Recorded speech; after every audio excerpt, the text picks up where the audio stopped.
Good morning or good evening, everyone. My name is Tamar Shirinian. I am a postdoctoral fellow in the Department of Anthropology at the University of Tennessee. I'm very pleased to welcome you to this webinar hosted by the Program on Law and Society in the Muslim World. Thank you to everyone who is joining us from the Harvard community, as well as participants from all across the world. Just a bit of housekeeping for the folks tuning into our Zoom webinar today. Our audience will be muted throughout this webinar. The Zoom webinar will be recorded and made available afterwards on the social media platforms of the host programs. We plan to have a 40-minute main session followed by a brief Q&A session with our audience. You may enter your questions into the Q&A box at the bottom of your screen, and we will try to get to as many of those questions as we can during the discussion. You can submit your questions in the Q&A box at any time throughout the webinar. Our webinar today, of course, is focused around a discussion of Andrew Bush's Between Muslims, Religious Difference in Iraqi Kurdistan. So without further ado, I would like to introduce the author. Andrew Bush is currently a visiting fellow at the Program for Law and Society in the Muslim World here at Harvard Law School. He completed a PhD in anthropology at Johns Hopkins University in 2014, and then held posts in research and teaching at New York University, Abu Dhabi until 2019. His research in Kurdistan over the last 16 years has been supported by numerous grants and fellowships, including the National Science Foundation and the Wenner-Gren Foundation, and has addressed topics ranging from Islamic law to Sufi poetry, gender and sexuality, and secular politics. His writing has appeared in the Journal of Middle East Women's Studies, as well as American Ethnologist. So let's welcome Andrew.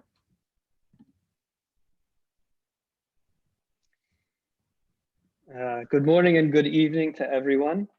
Thank you so much for joining us here today. I want to first of all extend thanks again to the Program on Law and Society in the Muslim World for the invitation to hold this discussion today. Special thanks to Selma Wahidi and Kelly Reddy for their coordination. And of course, a very warm thank you to Tamar Shirinian for agreeing to be the host and discussant today. And finally, perhaps most importantly, thank you to everyone who is here and giving us your time. Even though I can't see you, it is a pleasure to be virtually co-present with you now. And I also offer preliminary greetings to those who may see this later on YouTube. So I'll start just by describing, take about 10, 15 minutes to describe the book for you. So the main contribution of this book, I think, is the elaboration of a single guiding question. What becomes of the ethical life of Muslims who neither aspire to pious commitment nor shun their identity as Muslims? That is, when Muslims lose a sense of attraction to prayer or fasting or the Quran, but do not thereby make themselves over into atheists or non-Muslims, how can one describe their relation to Islam? The study of religion, especially but not exclusively in anthropology, has often taken as an analytical problem how people come to have faith or believe or practice religion in a particular way. It's a problem in the sense that it requires explanation, contextualization, and extensive description. Yet by posing the question I just identified, this book reverses the usual approach and considers it a problem worthy of investigation, that people's sense of belief or practice or commitment may fade, falter, even dissolve, and yet they neither seek to repair their relation to religion nor reject it altogether. How then does one describe religious ethics in these cases? This question is a matter of theoretical relevance to academic studies in religion and anthropology.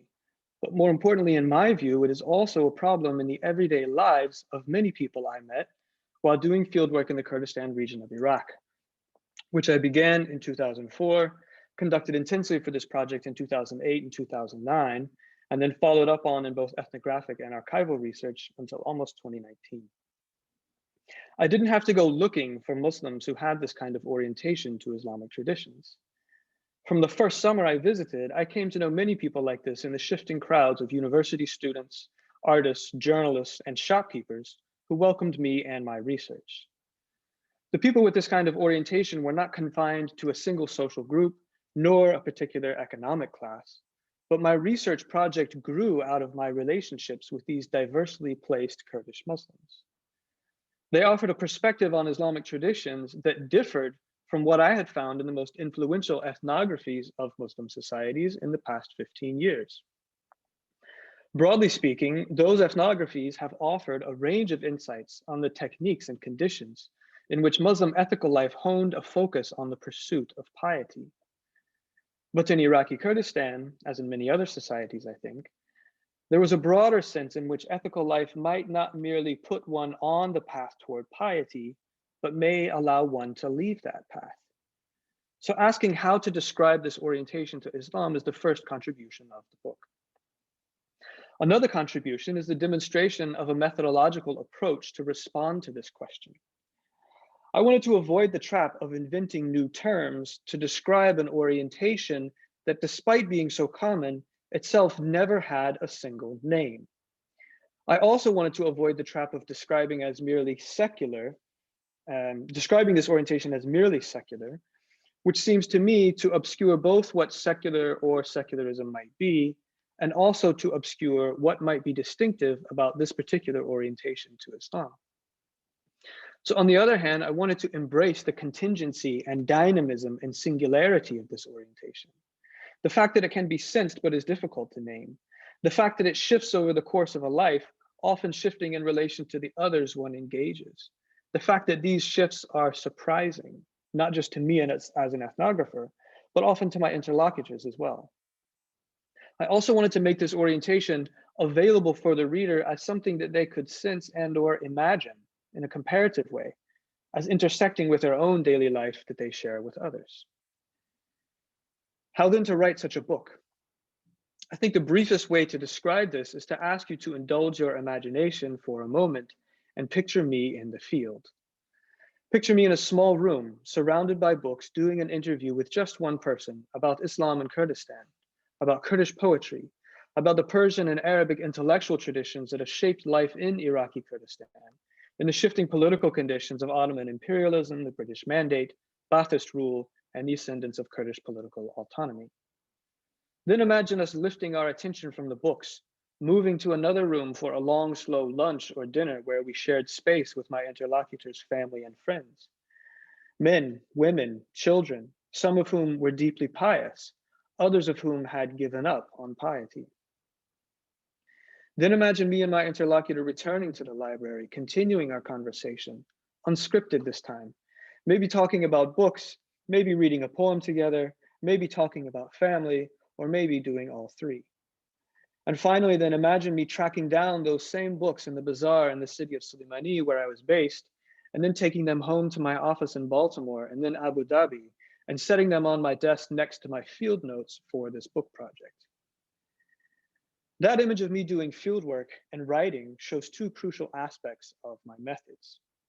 First, I wanted to learn to think and feel within the intellectual and textual traditions in Kurdish language, entangled as they were with Arabic and Persian, that were available to my interlocutors. Second, I wanted to learn to think and feel these texts as they were evoked in the ordinary relationships with family and friends, and sometimes strangers, taking everyday life as a scene where those texts could be absorbed or deflected or transformed in the context of a life together, life that was shared across long spans of time and across domestic and public spaces. There are several kinds of texts that appeared in my conversations with Iraqi Kurdish Muslims who turned away from piety without departing from Islam. These texts include the Quran and Hadith, but today I'll focus on two other kinds of texts that each form the center of one chapter in the book. The first kind of text came from the poetic archive. Sorani Kurdish poetry enjoyed its golden age in the 19th century when poets began to adapt the rhyme and meter schemes from classical Persian verse for the Kurdish language. Across the 20th century and into the 21st, scholars of Kurdish literature collected that verse into volumes called diwans, fragments of which appeared in school textbooks, in popular music, in sermons, and often in conversation. The one thing that I did most consistently in my fieldwork was to read poetry with people. I sat with master poets, with amateur novelists, with accomplished scholars, as well as with casual readers and shopkeepers, to read a poem line by line in the effort to absorb what this poetry meant to and for my interlocutors, to try to feel what it might mean to or for me, and to imagine what it might eventually mean for readers of ethnography. Under the tutelage of my interlocutors, I developed a capacity to read text that I later exercised in my own independent reading of Kurdish poetry. But I also developed a capacity to hear poetry in everyday life during my fieldwork, both when it was explicitly recited and when it was less directly cited as mere allusion. So I learned to follow the leads that poetry offers, not just to the heights of a sophisticated intellectual tradition, but also to the lower, more mundane interstices of everyday life. In my study of the poetic tradition, I also learned a capacity to hold contrary tendencies together in paradox. I learned to follow that paradox, to see when and where it might be resolved into a single overriding teleology, or when and where it might endure as a paradox that defies resolution. For example, when a Muslim poet falls in love with a Christian beloved, and the poet contemplates conversion to Christianity, is this a sign of a love that transcends religious difference? Or is this part of a trope that shows how Islam itself might encompass or enfold the Muslim poet's apostasy? What I discovered in this inquiry is that poetry itself offers a mode of description that is powerful and evocative for giving an account of the ethical lives of contemporary Muslims who do not hold fast to the path of piety. And herein lies the answer to part of an answer to the guiding question of the book, that some senses of paradox articulated in the older Kurdish poetic tradition allow one to describe the lives of contemporary Muslims as somehow belonging within the fold of Islam, even if often uncomfortably, unhappily, or impiously. A second kind of text that appeared in my conversations was the archive of speech and ideas attributed to Islamist scholars, preachers, or activists. While Islamist is a broad category that envelops many contradictory and contesting movements for reform, in the book, I focus on one particular voice within that movement who has been influential in Iraqi Kurdistan. This figure is widely known for the role that he played in Kurdistan's civil war in the 1990s, and for his connections and leadership in a group called Ansar al-Islam that formed part of the pretext for the US-led invasion of Iraq in 2003. But within Kurdistan, he is also known as a persuasive speaker, as an insightful political critic, and as a passionate spokesperson for Salafism, who seeks to reorient the ethical life of Kurdish Muslims to rely exclusively on the precedents given in the Quran and the Hadith for the conduct of their social and political life. Between 2014 and 2016, I encountered Mullah Kreekar in the way that many young people in contemporary Kurdistan might today, through recorded speeches, interviews, and lectures that I found fairly easily on the internet. What I learned from my study of his speech was that he was deeply attentive to ordinary relationships as the site where revolution might begin, because it was a site where advice about correct practice could reorient Muslims to a particular vision of piety. So aside from the question of how violence and militancy might help establish an Islamic polity or fend off foreign occupiers, I listened to Mullah Kreekar's speech for the ways that making society more Islamic meant a rigorous attention to daily life, mobilizing advice as a means of separating faith from apostasy. In the book, I attend to the kindness that is repeatedly prescribed to those who give advice, bearing in mind, though, that the line between kindness and cruelty was not always so clear when advice appeared in the lives of my interlocutors. For example, on one occasion, Mullah Kreekar outlines what kindness might look like when a Muslim advises a Muslim woman about wearing the hijab. But the daughter of one of my interlocutors once described for me how she felt nagged, bothered, and annoyed by the particular style in which others had advised her to wear hijab. My interlocutors did not directly quote Mullah Kreekar very often at all, but they did regard him as a spokesman for a rigorously Islamist vision of social life whose effects they felt on a daily basis, in part because of the way that the practice of giving advice to errant Muslims so often cropped up in their lives. Here then is a second answer to the book's guiding question, that the aversion to Islamic piety that many contemporary Muslims feel is in part a response of disappointment or exhaustion felt toward exactly those movements that sought to revive and reform Islam. So here my method has been not so much to bring together a study of text and ethnographic study of everyday relationships, even though I myself sometimes frame it that way. The way I really think about it is striving to find a method that would take account for the fact that daily life and text have never been separable to begin with. So here I want to go beyond the very commonly made point that it is always ordinary people who interpret religious texts. That, of course, is true. But what I want to say is something more. I want to say that texts themselves might not be stable anchors of meaning so much as open vectors of movement, vectors that connect figures encountered in the Quran and Hadith, in poetry or history or sermons, with the embodied others sitting together for a meal at home or in a restaurant.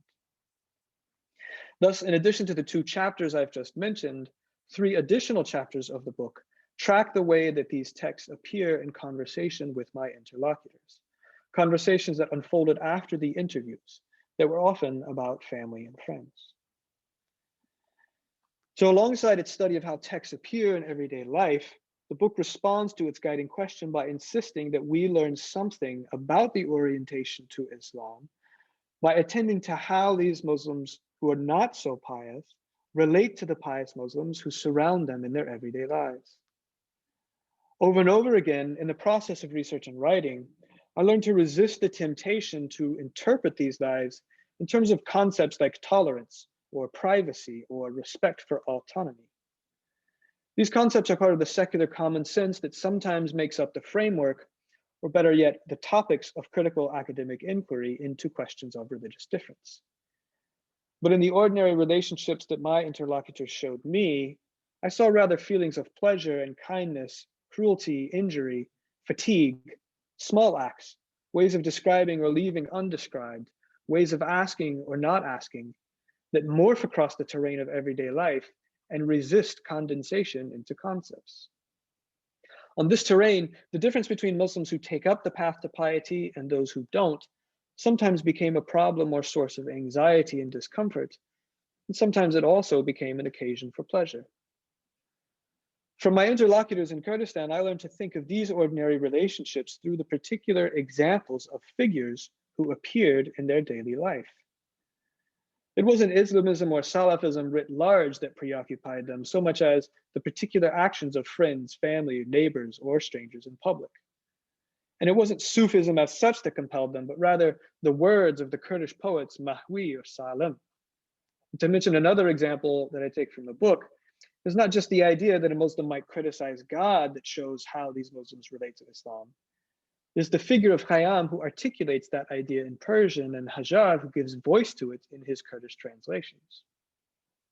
So here it's not so much that my interlocutors necessarily sought to imitate these figures as models. So it's not as if they themselves needed to criticize God. More simply, it's that they wanted to live in a kind of world where there were poets like Khayyam who would criticize God.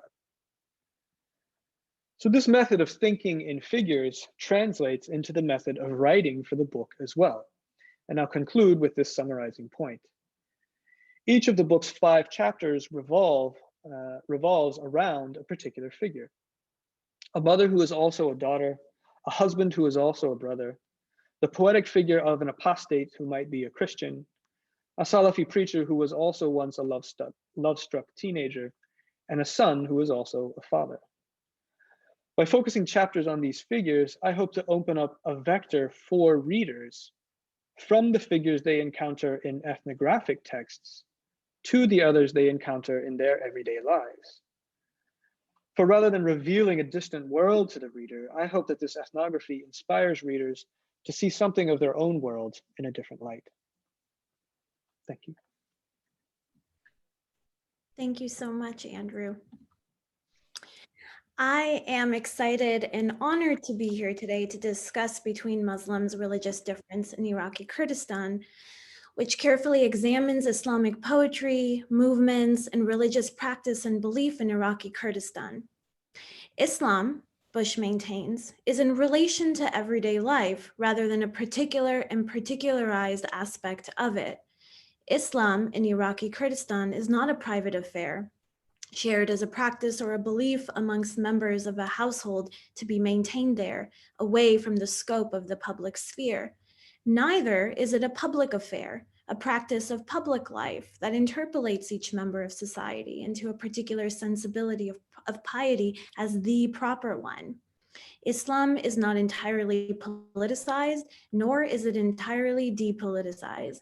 It is neither entirely individual nor entirely social. Rather, Islam, according to Bush's rich ethnography, is an orientation informed by other orientations, having to do with the ordinary relations in one's life, as well as the relations between these different spheres and spaces of social organization. What is and is not proper Muslim belief, piety, and practice is negotiated in relation between different individuals who traverse these various fields in their everyday lives. Critically, for Bush's framework in the book, the highly politicized religious differences in Iraqi Kurdistan, those that might seem to be self-evident between Sunni Muslims and Shia Muslims, between so-called extremist Muslims and moderate Muslims, or between Muslims, Christians, Jews, and Yezdis, are not really self-evident, as relations amongst the peoples of Iraqi Kurdistan, and especially amongst Muslims themselves, are open to ongoing processes of attraction, desire, love, feelings, interpretation, advice, and care. In regard to the question of Islam and its significance to everyday life in Iraqi Kurdistan, Bush offers us a way of seeing past the now almost rigid framework of proper Muslim practice and secularism. Instead of making use of this framework, Bush allows us to see how those who may not regard piety as critical to their lives and their orientation toward Islam cannot simply be described as secular. Taking up the possibilities of paradox and making sense of experiences and practices of religion, Bush complicates not only our understanding of religion, of Islam, and of belief, but also our understanding of the ways in which various assumed separate domains of modern public life are actually interwoven spaces made up of tiny relations with big implications for experience. It is through making possible a vision of the world through paradox, for instance, that Bush makes sense of a man who identifies as Muslim only on his ID card, but for whom belief is not disengaged from everyday life and relations with members of his family, and for whom maintaining relations of difference as well as openness toward piety or advice toward piety ensures the possibility of continuing relations with a brother, a wife, and a son, and perhaps even fantasies of avoiding being arrested, summoned to court, and divorced. It is through paradox that we understand the way in which a woman who is irritated by public displays of piety and who finds it unnecessary to cover her head during Ramadan also fasts during this period, not because of her religious belief, for which she argues fasting is also unnecessary, but because she is busy and forgets to eat, or sometimes because she feels lighter and healthier when she does not eat for long periods of time. Pious is not something that one is or one is not in Iraqi Kurdistan. It is something that provides promises and threats, possibilities and limits, infinity and finitude simultaneously. There's much to discuss in between Muslims, but today I want to share with you two gifts, maybe I will call them interventions, that Bush offers in this book. Of course, to get at the fullness of these interventions and the ways in which they are not necessarily separable, but work to bring multiple threads of theory and praxis together and provoke interesting new scales of engagement, you would have to read the book for yourself. But for now, let me try to give you just a taste of these two gifts. The first of these gifts is methodological. Ethnographic discovery is not an easy task. Discovering a phenomenon through ethnographic discovery requires a great deal of agility, considering that it is only possible when one is not necessarily looking for the thing, that the thing itself makes an appearance, and thus it is possible when one is rigorously not looking. Perhaps this is not the way that you would describe your own methodological practice, Andrew, and forgive me for characterizing your method as rigorously not looking, and explain how and why I see this as one of the major contributions that you make.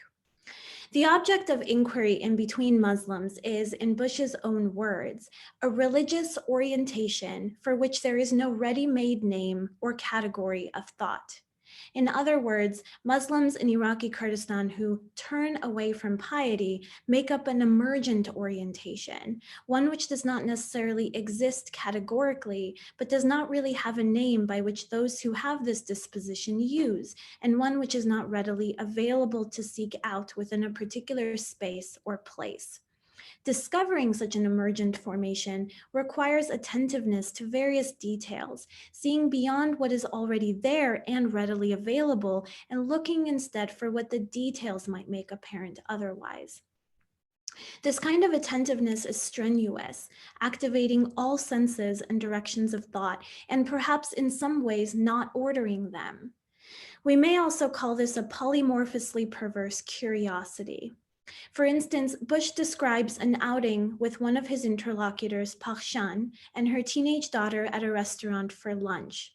While at the restaurant, someone, perhaps a waiter, maybe a manager or an owner, turned up the volume on a television airing the recitation of a prayer. Pakhshan, someone who described herself as fed up with the Islam with which she was constantly surrounded, and as someone who felt more of an attraction to Zoroaster, expressed annoyance at the recitation and asked that the television be turned off. She then dismissed Bush's question about a hadith that stated that when one hears a verse of the Quran, one should pay attention, saying that she did not know if there was such a hadith, and then moved on a bit later to the topic of how annoying and exhausting Ramadan was, which was approaching in a month. In another instance, Bush arrives at Shadman's, an interlocutor's home, for a visit, while Shadman's daughter is on her way out to visit her friend, who lives with a family that is known to be particularly pious. Shadman advises his daughter to not speak about the Prophet or God with them during her visit. While an active looking, an insistent ethnographic gaze would find in these moments evidence, perhaps incontrovertible proof of secularism and a rejection of a pious life, this is not how Bush reads these moments. Rather, he stays with these moments. He reflects on them first with his interlocutors, then in relation to other moments and other persons with whom he shares encounters, then in writing, and arrives rather at a more detailed and complex account of what these moments make apparent. Between Muslims is woven together through these happenstance encounters and rigorous analysis, giving us a mode of seeing everyday life that is rigorous yet not insistent.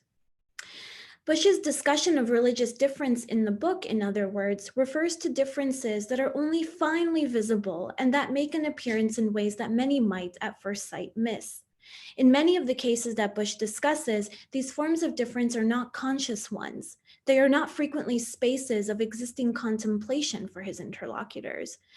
Even for those who have contemplated their own orientation toward Islam, they do not necessarily have a word for their relation, nor do they identify with it in a way that places them in a group that an anthropologist might seek out. These are rather formed as understandings of one's orientation through what Bush calls a labor of description that may or may not outline religious principles, but hones in on passions, attractions, and aversions, and frequently in relation to others and their orientations. Furthermore, the ethnography that Bush writes is one that seeks to defamiliarize, but not as an ambitious task and not as a concerted aim, rather gently, poetically. This is in fact what Bush finds important about poetry itself. Some poets are able to see the depths of things and then give it to you in just 2 words, as Nuzad, one of Bush's interlocutors, explains. Poetry, in other words, simplifies but deepens knowledge and understanding and allows readers and reciters of verses to see things differently. Drawing on this, Bush argues that perhaps ethnography might do the same, offer just two words that do not instruct on proper behavior, but allow the reader to understand the world differently, to see the texture of paradoxes that persist in everyday life and resist condensation into words, in Bush's own words. Here, ethnography becomes a practice that cannot rely on knowledge claims, but must seek out nuanced difference to those very claims in a gentle way that allows those differences to appear without necessarily being actively pursued and without the author's active insistence on being taken up by the reader. In these ways of polymorphously perverse curiosity or a rigorous not looking, Between Muslims presses on the interpretive task of ethnography and opens up this task to consider another intervention that is both methodological as well as theoretical. It is through Bush's relation with his interlocutors that we come to know them and their own relations to Islam and one another. As Bush admits, the evidence that he collected for the book did not just appear to him, it appeared to him. This male, this Christian, this American. In conducting research, Bush tells us he became Christian, not because of any private interior transformation or any burdensome compulsion, but because it allowed his interlocutors and him to make sense of one another. Through his intimate relations with his interlocutors, people who became friends, teachers, spatial co-inhabitors, and conversants in interpretation and debate regarding poetry, Bush opens up the possibility of seeing how relation is at the heart of how religious orientation is negotiated and how these orientations are textured through relational paradox. In these relations, Bush is given glimpses of how God becomes a lover, how infinite love becomes finite love, how God and human are in an affective relation, and how the relation to these varying forms of existence produce both tensions as well as forms of understanding in relationships. We come to understand that relation and intimacy are open and ambivalent spaces. In attraction towards certain kinds of persons, certain kinds of practices, certain kinds of aesthetic sensibilities, one might become pious or accept others' pious acts, not necessarily through belief or through commitment, but through relation to others in one's life. Through an emphasis on relation, in other words, Bush unearths the tenuousness of religious orientation and piety, while also honing in on the ways in which relation might strengthen these orientations and bring those lacking in a desire, attraction, or feelings of necessity toward piety closer to a pious orientation. Relation, it turns out, is critical to piety and religious belief, not necessarily or just because religion is a public and political phenomenon, but because the link between the public, the political, the intimate and private, and the personal individual is relational. Bush challenges us to look beyond frameworks that place religious belief in one place or another, or that exceptionalize certain beliefs as different and as separate from others. Easy dichotomies like secular and religious, or even Muslim and Christian, Muslim and Sufi, faith and kufir, only relay so much and do not get at the intricacies of what makes life, and critically, what makes life pleasurable and meaningful. The religious difference that the book's title refers to is not difference between religions or categorical orientations within Islamic traditions in Kurdistan, but difference as an active process that occurs through relation.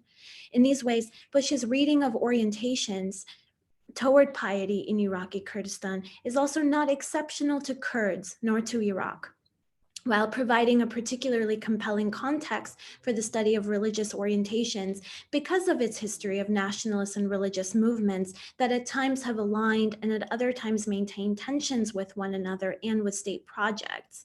Iraqi Kurdistan is not the sole container of the implications and potentialities of the book's interventions. As a book about relation that is researched through relation, Between Muslims also performs another relation, one with readers, In the epilogue addressed to the reader and entitled Dear Reader, in the style of edited volumes of poetry that are amongst the subjects of his book, Bush interpolates his readers to come into the fold of the relations described throughout the book.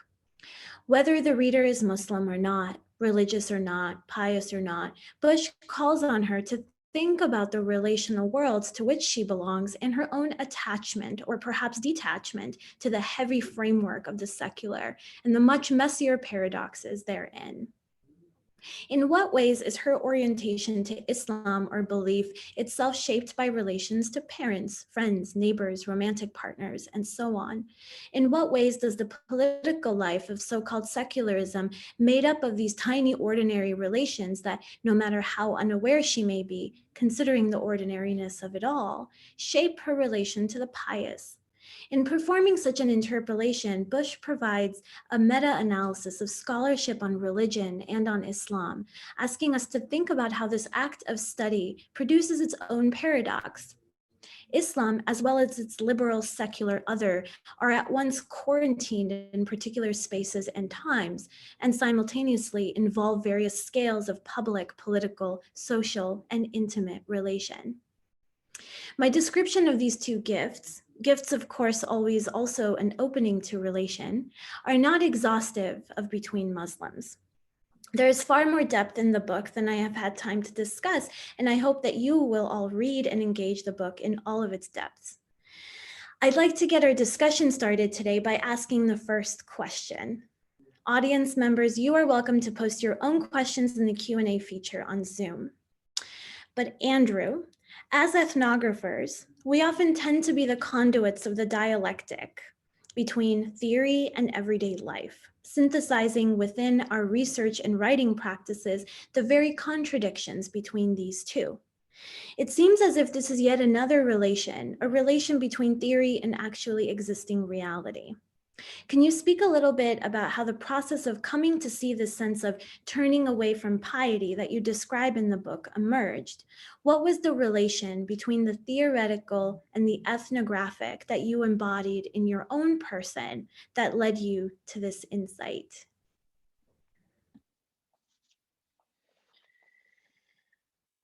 Wow, thank you so much, Tamar. That was spectacular and so enlightening at so many turns. I mean, I think my favorite phrase in what you said was that difference is an active process that occurs through relation. And it strikes me that that's what's happening in your very generous reading of the ethnography as you're describing things differently than I have, but in a way that is deeply, deeply enriching. So to answer the question about the process through which I came to perceive this reality of those who turn away from piety and its relation to theory, I think, I mean, in a sense, it was the most sort of self-evident thing that I saw when I entered Kurdistan the first time in 2004, right? I saw a group of Muslims who were uninterested in piety. And so the process of coming to terms with it and the process of learning to see it was actually a process of sort of clearing the debris of theoretical sort of constructs that actually didn't come from this particular form of life. And so my book opens with the argument that this shouldn't be described as a secular sensibility, because that was actually the first sort of piece of theoretical debris that I think obstructed my understanding and my appreciation and my ability to engage with this particular orientation. So it was absolutely sort of a long process, and that reminds me, you know, the other thing that I love most about what you were saying, this method of rigorously not looking, I absolutely do accept it as a description, and I would like to belatedly add it to the index of the book, being that that's not possible. I'll just add that those sort of moments in which I was rigorously not looking, and the one you mentioned about being at the restaurant with Pakshan as she's responding to the Quran being broadcast there. They're the moments that puzzled me most that I had in my field notes, And I think that in part because I was actually insistent and I was looking rigorously in lots of other domains, those moments in which I was most puzzled, most baffled, and most uncertain of what was happening, those were the moments that my attention gravitated towards in the process of writing. And I suppose that shows something about the sort of relation between theory and reality that I embodied in my person as well. So as those students who have shared classrooms with me know, I tend to gravitate towards the uncertain actually in the course of a conversation, and the pleasure of engaging with my interlocutors on a long-term basis and allowing the conversation to gravitate or move towards moments of uncertainty. I think that was also, I mean, learning that fact about myself, that's what I enjoy most about ethnography, and that's where I learn the most, and that's where the description can actually show the most, is through attention to those moments. So I hope that addresses some of the question, but thank you again for those generous ideas. Yes, absolutely. Thank you for that answer. We have many questions in the Q&A, so in compiling some of them together, some folks would like to hear you talk more about the place, why Iraqi Kurdistan for a project like this, what the relationship might be to Iraq, to Kurdistan, and why not some of the other places that you have been in and that you've spent time in, such as Abu Dhabi. And if you could speak more about place. And there's also some questions on the larger tribal nomadic lifestyle of that place and of that culture, if you would also like to address that. Yeah, okay, great. So that's also, I mean, partly to be answered autobiographically, maybe. So I began research with Iraqi Kurds in the United States who had moved there in the 1990s as refugees. So as an undergraduate at James Madison in Harrisonburg, Virginia, there was a community of Iraqi Kurdish refugees there, and it was there that I learned that I loved ethnography and all of its difficulties, and that I could live without the difficulties of working with NGOs, which was the other part of my life at that particular stage. So the sort of choice of Iraqi Kurdistan was because my life had already intersected with Iraqi Kurds in the United States. And what is, as far as what is unique about that place, I mean, I've tried, one of the major goals in this book is actually to avoid a sense of exceptionalism. So much of the literature on Iraqi Kurdistan and other parts of Kurdistan as well is really focused on matters of separatism and autonomy and the sort of movement for political independence, which are, of course, absolutely essential to sort of regional politics as well as to the experience of everyday life. But I wanted to draw on the currents that I saw as actually offering points of comparison and translation moving across different traditions. So I wanted to place Kurdistan within a region, and I wanted to place Kurdistan sort of within this world rather than sort of partition it off. And another part of that actually is to take seriously the depth and breadth of its intellectual traditions. So recognizing that you know, there is tribal heritage that still plays an important role in contemporary life in Kurdistan, as it does in many other locations as well.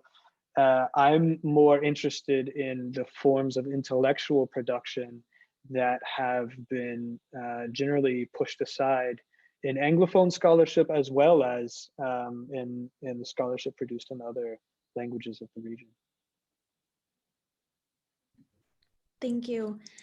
There's a very interesting question here that goes back to the question of looking, especially in the ethnographic need to be looking in various ways on all kinds of different levels.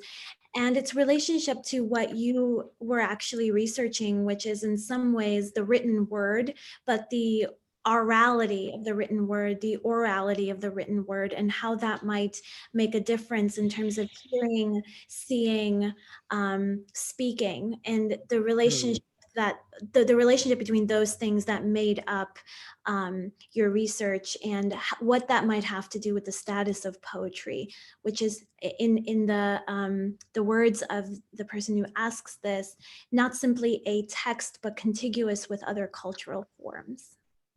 Wow. Yeah, can I have about a year to think about that question? So, I mean, the orality of it, I mean, that was, to me, one of the most difficult things was to develop actually an ear to hear it, right? So studying, I mean, I learned this language as an adult in my 20s, and sort of studying the text on the page and studying the classical forms that made up this poetic tradition was one thing, and then learning to recognize that rhythm and learning to hear it sort of recited spontaneously in everyday life, that was, to me, the sort of peak achievement of my effort to learn the language. And it's interesting, you know, because I've often thought about, I mean, I think about exactly the sort of the non-discursive forms of knowing that are necessary for the kind of fieldwork that I did, um, and not looking but hearing was absolutely one of them. So I think it's only half of an answer, but I'll follow up with a questioner later and maybe listen to their own elaboration of that. Thank you. That's some questions are ones more of a reflection for later than they are for answer. There are questions here also about the question of paradox that you take up in the book, and its relation to everyday life, and larger kind of sensibilities of Islam as a way of life, and as a way of being. And if you could speak more on the way in which you take up paradox and this larger sense of Islam in everyday life. Yeah, so I mean, as I mentioned, paradox is something that I think of not as sort of a broad abstract project, but as something that belongs very particularly to this poetic tradition. And so it's the paradoxes, again, as also as Tamar described very beautifully in her remarks, the sense that you know, one might be still open to piety in one's life, even if one only identifies as Muslim on one's ID card. I think of these sorts of things. I mean, I guess the most important thing to say here is that I think of these as something that is constitutive of the integration of Islam and everyday life.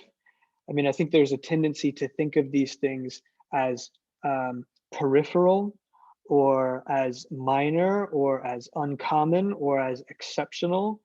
And I think that what I learned in my study was to see how this paradoxical sensibility sort of runs the gamut from those who actually place themselves at the edges or periphery of a tradition, right? And think of themselves as actually, as you mentioned of Bakhshan, more strongly attracted to another tradition than to the ostensive center of the tradition into which they were born. But that sense of paradox is also something that informs every level of expression and experience as described by the poets who do place themselves at the center of a pietistic tradition. Right, so how that sense of paradox is something that's not simply unique to those who are not pious, but paradox is something that runs the gamut, you know, across the spectrum of those who are deeply committed to pious practice, as well as those who have lost interest in recovering that commitment. So that's interesting, and I'm thinking here now of a question that's come up about whether that kind of everyday life of poetry and within that Islamic tradition is something that's even taken seriously. So someone asks in the Q&A if the realms of anthropology and law are ready to take these kinds of poetics seriously. So I'm wondering if you can comment on, and this might be a space also, something that I've been thinking about, to think about the reception of the book. And I know that that's always different with amongst different audiences.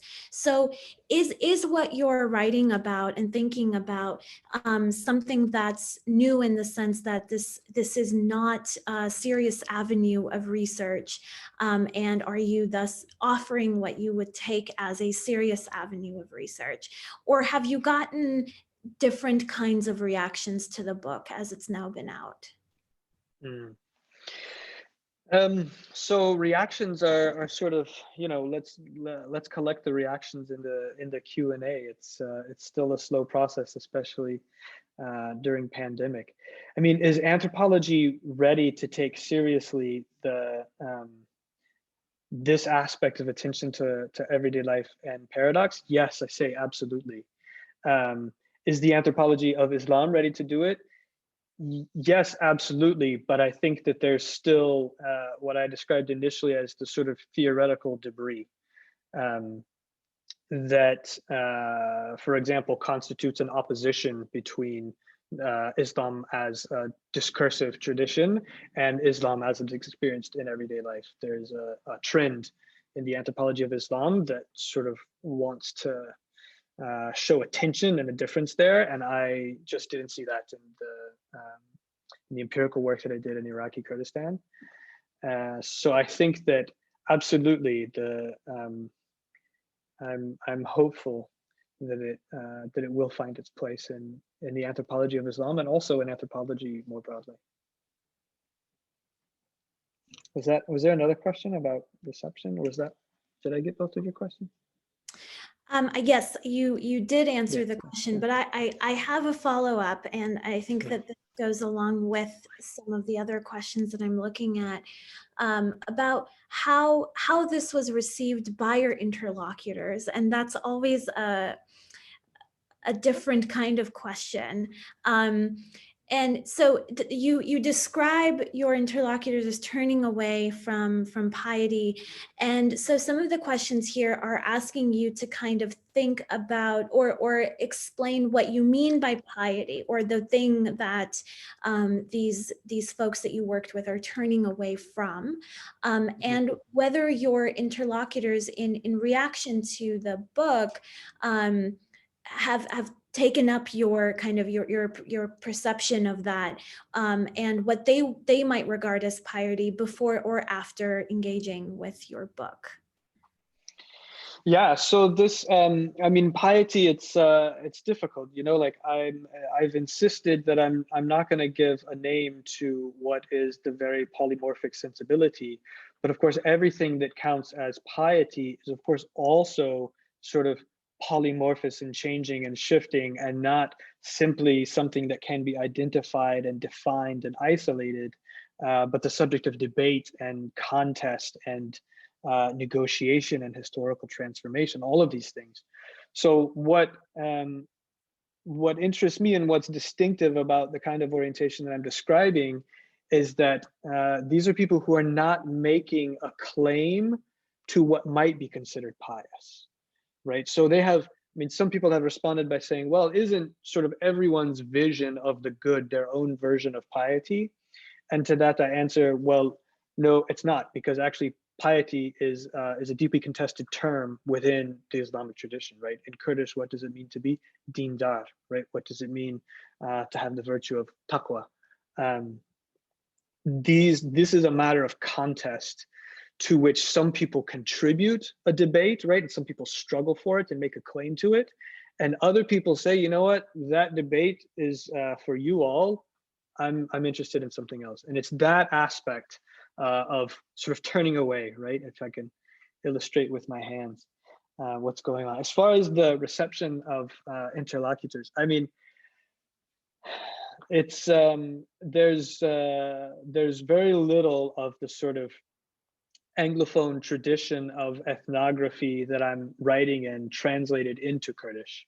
So I'm deeply anxious about what the translation of one of the first few works of ethnography into Kurdish, sort of ethnography strictly speaking into Kurdish, how it would be received when the tradition to which it belongs is still distinct. So I think about not so much the lives of my interlocutors, but I think about that broader sort of intellectual tradition of talking about poetry and debating with poetry. And for there, the sense of offering something to my interlocutors and those who read the history of poetry was very important to me. So it was very important to me that the second chapter that takes on poetry engage publications in Kurdish, which are in fact sort of the the leading critical thinkers about this tradition is happening in Kurdish language, to offer something that could be taken up there for debate. So this is the first book talk in English, and if there is a book talk in Kurdish addressing these themes, then I'll be happy to report the reception. But I also so much of the fieldwork revolves around the uncertainty about how texts are received, that I think that there are really just no bounds to my imagination of what folks might make of it in English and in Kurdish, for good and for bad. So pulling further on that thread of uncertainty in a different realm, there's a question here about paradox and some of the other kind of maybe philosophical understandings of paradox, and what paradox can lead to, the context in which paradox thrives, and especially about the insanity, paradox leading or producing a context of insanity, or the double bind that we often get in some of the psychological anthropology, or enlightenment, paradoxes leading to some other kind of realm. Do you see these kinds, the paradoxes with which you work in the book as having a kind of relation to those feelings, affects, or possibilities? Yeah, I mean, I think one thing that interests me, I mean, I've mentioned my reception of this idea of paradox from the Kurdish poetic tradition, but there is also a philosophical tradition of thinking about paradox in ways that I've learned to think about it as offering a different way of thinking about difference from the sort of dialectical tradition. So what does it mean that we have theses and antitheses, and then rather than synthesis, we have sort of infinitely producing differences? That's a sort of a philosophical take on it, which is, I don't know. I mean, I want to know what the questioner specifically refers to and which text they're thinking of in relation to enlightenment. In relation to insanity or madness, right? I mean, I think about, there's a sense in which in chapter 3, I think I talk about, I mean, it's not the same as madness, but sort of drunkenness or intoxication as a feature that involves a detachment from a certain level of experience in order to gain an attunement to another level of experience that does sort of border on madness.